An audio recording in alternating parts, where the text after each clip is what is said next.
जिंदगी सबके लिए एक जैसी नहीं होती। गरीब और मिडिल क्लास फैमिली में पैदा होना आपकी गलती नहीं है, लेकिन उसी फैमिली में मरना ये आपकी और सिर्फ आप ही की गलती है। जिंदगी को कोसना और हालात पर थोपना तो बहुत आसान होता है, दुनिया में ज्यादातर लोग यही करते हैं। लेकिन इसी दुनिया में कुछ लोग ऐसे भी हैं जो हालात के आगे नहीं झुकते, बल्कि हालात को अपने आगे घुटने टेकने पर मजबूर कर देते हैं। और आज डोमेस्टिका लैंड पर हम आपके लिए लेकर आए ऐसे ही एक रात बच्चे की कहानी, जिसने अपने दम पर खड़ी कर दी 22 लाख करोड़ की कंपनी। जी हाँ, 22 लाख करोड़ की कंपनी। तो चलिए शुरू करते हैं। Louis Vuitton. जी हाँ, आज हम इसी के बारे में बात करेंगे। ये कंपनी भी है और इंसान भी। वो इंसान जिसने अपने दम पर खड़ी की वो कंपनी जिसकी वैल्यू आज $30 बिलियन यानी कि 22 लाख करोड़ से भी ज्यादा है। लेकिन 22 लाख करोड़ की इस कंपनी की नींव रखने वाले इंसान के पास बचपन में अपने सर ढकने के लिए छत तक नहीं थी। दोस्तों, लोग कामयाब लोगों को देखते हैं तो उनकी शोहरत, बुलंदी और मकाम को देखते हैं, लेकिन उस मकाम तक पहुंचने के लिए वो जिन जिन मुश्किलों से गुजरता है उनके बारे में बहुत कम लोग ही जानते हैं। आज मैं आपको लुई वुइटन की वो कहानी बताने जा रहा हूं जो आपने आज तक नहीं सुनी होगी। चलिए वक्त में थोड़ा पीछे चलते हैं। ये बात है 19वीं शताब्दी की, जब एक बच्चा जिसके पास रहने के लिए ना घर था ना खाने के लिए खाना था, उसके पास कुछ था तो सिर्फ एक सपना कामयाबी का, सपना शोहरत की बुलंदी का।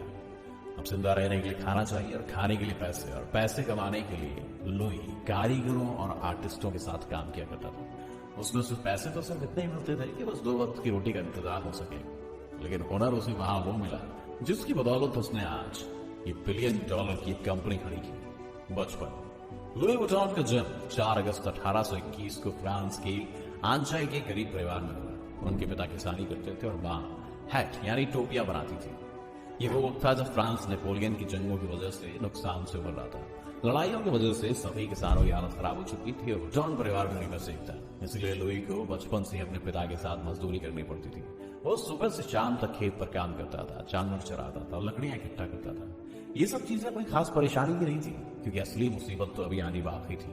जब लुईस 10 साल के हुए तो उनकी मां गुजर गई और उनके पिता ने भी दूसरी शादी कर ली। अब इससे आप उनकी बदकिस्मती कहो या खुशकिस्मती, पर उनकी सौतेली मां ऐसी थी जैसे आप पिक्चरों में फिल्म देखते हैं। वो लुई को ना तो सही से खाना देती थी और ना ही चैन से रहने देती थी। उन्होंने लुई की जिंदगी को नर्क बना दिया था। लुई ने ये सब कुछ वक्त तक तो सहा, लेकिन जब सारी हदें पार हो गई तो 13 साल की उम्र में वो घर छोड़कर पेरिस आ गए। वो पेरिस तो पहुंच गए, लेकिन उनके पास ना तो खाना था ना ही पैसे। लेकिन उनकी किस्मत वहां उन पर थोड़ी मेहरबान हुई और उन्हें एक आर्टिस्ट और कारीगरों के पास नौकरी मिल गई, जहां पर उन्होंने मेटल, पत्थर, फैब्रिक और लकड़ी का काम सीखा। इस नौकरी से उन्हें सिर्फ इतने पैसे मिलते थे कि वो अपना पेट भर सके, लेकिन रहने के लिए उनके पास छत नहीं थी। वो अपनी रात एक कंबल ओढ़कर लकड़ियों पर गुजारते थे। लेकिन अब उनका वक्त बदलने वाला था, क्योंकि इंडस्ट्रियल रेवोल्यूशन के चलते पेरिस में शुरुआत हुई थी रेल की, जिसकी बदौलत ट्रैवल अब बहुत ही आसान हो चुका था। लोग ट्रेन में दिल खोलकर ट्रैवल कर रहे थे। लेकिन एक प्रॉब्लम अभी भी आ रही थी, वो थी सामान लेकर जाने की, क्योंकि लोग ट्रेन में पेंटिंग, कपड़े और फर्नीचर जैसे सामान लेकर जाते थे। लोगों की प्रॉब्लम कारीगरों के लिए एक बड़ा मौका थी और बड़े बड़े बॉक्स जैसे बैग बनाकर उन्होंने इसे बनाना भी शुरू कर दिया। लुई को अपने लिए भी एक बड़ा मौका दिखाई दिया।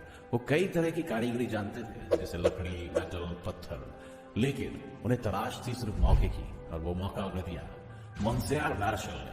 मोंसियर ने लुई को अपनी दुकान पर कारीगर के तौर पर नौकरी दे दी। वहां पर भी उन्हें पैसे तो कुछ खास नहीं मिल रहे थे, लेकिन वो कहते हैं ना कि हीरा जब तक घिसेगा नहीं तब तक चमकेगा कैसे। बस लुई वहां अपने हुनर के हीरे चमकाने में लगे हुए थे। उनकी मेहनत रंग दिलाई और जल्द ही वो मोंसियर्स के ज्यादातर क्लाइंट्स के सबसे पसंदीदा बॉक्स मेकर बन गए। अभी उनका वक्त अच्छा चल रहा था, इसलिए शोहरत रुकने का नाम नहीं ले रही थी, और जल्दी वो इतने मशहूर हो गए कि फ्रांस की महारानी ने उन्हें अपना निजी बॉक्स मेकर बना दिया। लेकिन दोस्तों, वो कहते हैं ना कि अच्छे वक्त की बुरी बात ये होती है कि वो बदलता है। पर अभी तो लुई का अच्छा वक्त चल रहा था, इसलिए वो दिन ब दिन और ज्यादा पॉपुलर होते जा रहे थे। 1 साल तक महारानी के लिए काम करने के बाद लुई ने अपनी दुकान खोलने का फैसला लिया, और इस तरह से शुरुआत हुई लुई वुइटन की, जिसे आज हम LV के नाम से जानते हैं। उस वक्त तक सिर्फ लेदर के रेक्टेंगुलर बॉक्स बनाए जाते थे, जिनके ऊपर का हिस्सा डोम के आकार का होता था, जिसकी वजह ये थी कि पानी बॉक्स के ऊपर ना रुके और लेदर को नुकसान ना पहुंचे। लेकिन यहाँ परेशानी ये थी कि बॉक्स को एक के ऊपर एक नहीं रख सकते थे, और वो ज्यादा जगह लेते थे। हम इन दोनों परेशानियों को लुई के एक आइडिया ने खत्म कर दिया। लुई का आइडिया इस इंडस्ट्री में क्रांति से कम नहीं था। उन्होंने लेदर की जगह कैनवस का इस्तेमाल करना शुरू किया, जो कि लेदर के मुकाबले हल्का, टिकाऊ और सबसे ज्यादा वाटरप्रूफ था।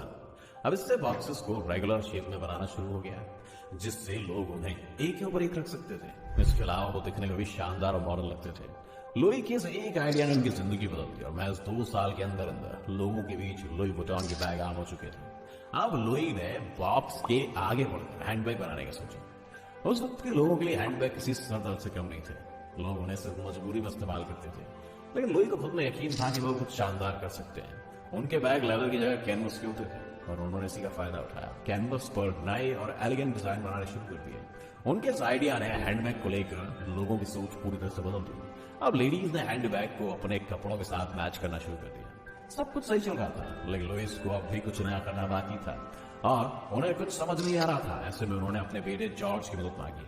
पिता की तरह से बेटे का आइडिया भी किसी चमत्कार से कम नहीं था। जॉर्ज ने बॉक्स पर लॉक लगाने का आइडिया अपने पिता को दिया। अभी आप सोच रहे होंगे कि यार लॉक लगाने का आइडिया चमत्कारी कैसे हो सकता है, पर यकीन मानो दोस्तों, उससे पहले बॉक्स पर लॉक नहीं होता था। जॉर्ज ने लॉक के साथ बैग पर पैटर्न बना दिया, जिससे बैग एक खजाने की तरह लगने लगा। साथ ही इससे चोरी से सामान की हिफाजत होने लगी थी। हाँ, लुई वुइटन के बैग्स ने एक बार फिर से आसमानों की ऊंचाइयों पर छूना शुरू कर दिया।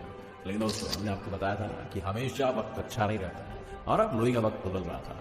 फ्रैंको प्रुसियन वॉर की वजह से लुई का काम बंद हो गया। न सिर्फ बंद हो गया, बल्कि उन्हें घर को छोड़कर वापस शहर जाना पड़ा। लुई एक बार फिर से बेघर हो गए, लेकिन इस बार वो अकेले नहीं थे। इस बार उनके साथ उनका परिवार भी था। बाकी के रेफ्यूजीज के साथ वो एक बेहद तंग जगह पर रहने लगे थे, जहां पर उन्हें खाना भी सही से नहीं मिल रहा था। जब लड़ाई खत्म हुई तो पूरे परिवार के साथ वापस अपने घर आ गए, लेकिन उनका सारा सामान चोरी हो चुका था। वर्कशॉप बर्बाद हो गई थी। लुई ने अपनी सेविंग से अपनी वर्कशॉप को सही किया और दुकान के लिए नई जगह ढूंढनी शुरू कर दी। वॉर की वजह से प्रॉपर्टी रेट काफी नीचे आ गए, जिससे लुई को शहर के अंदर दुकान काफी सस्ते रेटों में मिल गई और दुकान खुलने के 6 महीने के अंदर ही लुई का सारा काम वापस पटरी पर आ गया। लेकिन उन्हें काम सिर्फ वापस पटरी पर ही नहीं लाना था, बल्कि इसको तेजी से चलाना भी था। इसलिए लुई ने टेक्नोलॉजी का इस्तेमाल करने का सोचा और अपने बैग्स पर पैटर्न प्रिंट करने शुरू कर दिए, जिससे वो अपने कॉम्पिटिटर से और 2 कदम आगे निकल गए। इनके इस नए डिजाइन ने मार्केट में धूम मचा दी और अब लुई को न सिर्फ अपने देश बल्कि विदेशों से भी ऑर्डर मिलने लग गए। इसे देखते हुए लुई ने अपना एक शॉप लंदन में भी खोल दिया। इसी के साथ शुरुआत हुई लुई वुइटन के वर्ल्ड वाइड स्टार की।